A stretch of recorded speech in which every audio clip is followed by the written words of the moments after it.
Hello everyone. इस video में हम पढ़ेंगे क्लास 7th हिंदी के चैप्टर 2 दादी माँ के क्वेश्चन आंसर्स।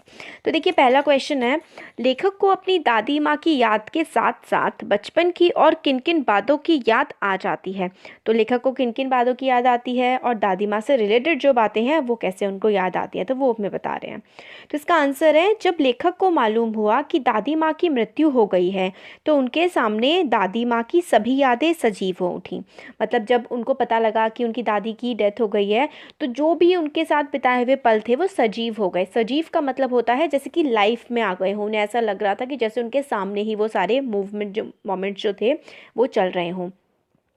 साथ ही उसे अपने बचपन की स्मृतियां, गंधपूर्ण झाग भरे जलाशयों में कूदना, बीमार होने पर दादी का दिन रात सेवा करना, किशन भैया की शादी पर औरतों द्वारा गाए जाने वाले गीत और अभिनय के समय चादर ओढ़कर सोना और पकड़े जाना, रामी चाची की घटना आदि भी याद आ जाती हैं। तो क्या क्या याद आता है? जो राइटर होते हैं उनको अपने बचपन की स्मृतियाँ, स्मृति का मतलब होता है यादें, मेमोरीज याद आ जाती है। मतलब जो गंधपूर्ण मतलब जिसमें थोड़ी स्मेल आती है, बदबू आती है, ऐसे जलाशय जलाशय होते हैं जैसे कि पौंड आप समझ लीजिए, उसमें कूद करके जो है बाहर आना, जिसमें से फिर खुद में से भी स्मेल आने लगती है। जब बीमार पड़ जाते थे ऑथर, तो जो लेखक थे वो जब बीमार पड़ जाते थे तो दादी उनकी दिन रात सेवा करती थी। फिर जब किशन भैया की शादी हो रही थी तो औरतों का जो गीत चल रहा था और अभिनय चल रहा था उसको उन्होंने छुप करके देखा, मतलब ओढ़कर खटिया पर सोने का नाटक किया। और रामी चाची की जो भी घटना थी वो उनको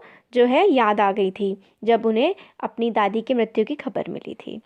नेक्स्ट क्वेश्चन है, दादी की मृत्यु के बाद लेखक के घर की दादा की मृत्यु के बाद लेखक के घर की आर्थिक स्थिति खराब क्यों हो गई थी। तो दादाजी की मृत्यु के बाद लेखक के घर की जो है आर्थिक स्थिति मतलब होता है पैसे की कमी हो जाना। आर्थिक स्थिति खराब हो गई थी, उनके घर में पैसे की कमी हो गई थी। कैसे, क्यों, उसका हमें उत्तर देना है। तो दादा की मृत्यु के बाद लेखक के घर की आर्थिक स्थिति खराब हो गई क्योंकि कपटी मित्रों एवं शुभ चिंतकों की बाढ़ आ गई।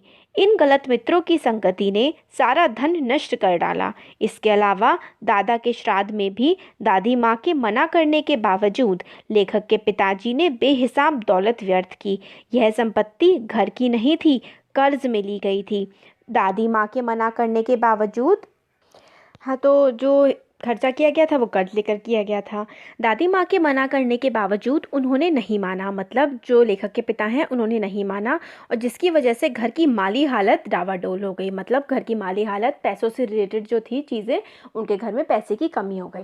तो देखिए, इसमें क्या है कि जब लेखक के दादाजी की मृत्यु हुई तो उनके बहुत सारे शुभचिंतक और मित्र वगैरह इन सब की बाढ़ सी आ गई, बहुत सारे लोग मिलने के लिए आ गए। और इस वजह से क्या हुआ कि बहुत ज़्यादा जो धन है वो खर्च करना पड़ा उनके खाने पीने में। और ये जो धन है ये खर्च किया गया, जो ये उधार लेकर खर्च कर किया गया। और दादाजी के श्राद्ध में दादी ने तो मना किया था कि इतना खर्चा मत करो, मगर उनके पिता ने बहुत ज़्यादा जो है खर्चा कर दिया। इसकी वजह से घर की जो हालत है, मतलब जो माली हालत होती है, घर में पैसे की कमी हो गई। प्रश्न 3 है, दादी माँ के स्वभाव का कौन सा पक्ष आपको सबसे अच्छा लगता है और क्यों।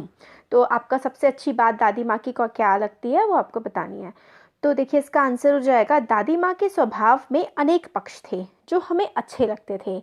मसलन दादी माँ का सेवा, संरक्षणी, परोपकारी व सरस स्वभाव आदि का पक्ष हमें सबसे अच्छा लगता है, क्योंकि इन्हीं के कारण ही वे दूसरों का मन जीतने में सदैव सफल रहीं। तो देखिए, जो उनका दादी का जो बर्ताव था, बिहेवियर था ना, वो बहुत ही अच्छा था। वो सेवा करती थी लोगों की, संरक्षण मतलब प्रोटेक्शन, जैसे वो लेखक को प्रोटेक्ट करती थी डांट लगने से, परोपकारी मतलब लोगों की मदद करना हर तरीके से। और उनका जो अच्छा स्वभाव था ना, वो बहुत ही सबके मन को जीत लेता था। लेखक के बीमार होने पर दादी द्वारा उनकी सेवा करना, रामी चाची की बेटी की शादी में उसके घर जाकर उनकी सहायता करना। रामी चाची की बेटी की जब शादी हुई थी तब दादी ने मतलब सहायता की थी। और पिछला बकाया ऋण माफ़ करना। ऋण जो था वो ऋण होता है जैसे कि किसी ने किसी से कर्जा लिया, फिर उसके बाद कहते हैं ना ब्याज, ब्याज जो चढ़ता है उसको माफ़ कर दिया। और पिताजी की तंगी, आर्थिक तंगी देखकर दादाजी की निशानी जो थी सोने का कंगन, उन्हें देखकर जो है ये दर्शा दिया कि दूसरों की मदद करना उनके जीवन का प्रमुख उद्देश्य था। मुझे दादी की सहृदयता और कोमल वाला पक्ष सबसे अच्छा लगता है। तो जब माँ की हालत बहुत ही ज़्यादा ख़राब हो गई थी तो दादी ने अपना सोने का कंगन मतलब उनके लेखक के पिताजी को दे दिया था ताकि उसको बेच करके कुछ पैसे लाए जा सके। तो दादी की सहृदयता मतलब सबके लिए जो उनके मन में प्यार था और मतलब सॉफ्टनेस थी वो बहुत ही अच्छी लगती है लेखक को, या फिर आप कह सकते हैं आपको। अनुमान और कल्पना ये वाला जो प्रश्न है, बाकी जो है ग्रामेटिकल वाला पोर्शन है, इसलिए मैं इसमें सिर्फ क्वेश्चन आंसर्स ही कवर कर रही हूँ। तो ये क्वेश्चन है, इस कहानी में कई बार ऋण लेने की बात आपने पढ़ी। अनुमान लगाइए किन किन पारिवारिक परिस्थितियों में गांव के लोगों को ऋण लेना पड़ता है। ऋण का मतलब होता है कर्जा, ऋण लेना पड़ता होगा और यह उन्हें कहाँ से मिलता होगा। बड़ों से बातचीत कर इस विषय में लिखिए। तो कहाँ से लोग कर्जा लेते होंगे यह हमें बताना है। तो गांव के लोग प्रायः आर्थिक तंगी से परेशान रहते हैं। प्रायः मतलब ज़्यादातर होता है गांव के लोगों के पास जैसे कि सिर्फ खेती का ज़रिया है या कोई कमाने का ज़रिया नहीं है, तो आर्थिक तंगी तो रहेगी, पैसे की कमी रहती है। कई बार ऐसी परिस्थितियां आ जाती हैं जब लोग ऋण शादी विवाह के खर्च के लिए, मकान बनवाने के लिए, बच्चों की फीस जमा करने के लिए, फसलों की बुआई के लिए, बच्चों की पढ़ाई के लिए, पशु खरीदने के लिए, किसी पारिवारिक सदस्य की मृत्यु के बाद उसके अंतिम संस्कार के लिए प्रायः लोग ऋण लिया करते हैं। किस किस चीज़ के लिए कर्जा लेते हैं? बच्चों की फीस जमा करनी है, शादी ब्याह का खर्च करना है, खेतों में फसल की बुआई करनी है या पशु खरीदने हैं, इनके लिए जो है ज़्यादातर ऋण लेते हैं। यह ऋण उन्हें गाँव कहाँ से मिलता है? अब ये वाला पार्ट, तो गाँव के जो ज़मींदार होते हैं, साहूकार होते हैं, उनसे मिलता है। गांव के जो पैसे वाले लोग होते हैं उनसे मिलता है। इसके अलावा यह ऋण जो है सहकारी बैंक और राष्ट्रीयकृत बैंक मतलब बैंकों से भी मिलता है। सरकार के विभागों, डाकघर से तथा सहकारी समितियों से लोगों को विभिन्न परियोजनाओं के लिए ऋण मिलने लगा है। तो जैसे कि साहूकारों से, ज़मींदारों से और बैंकों से, इन जगहों से जो है लोगों को ऋण मिल जाता है, कर्जा मिल जाता है।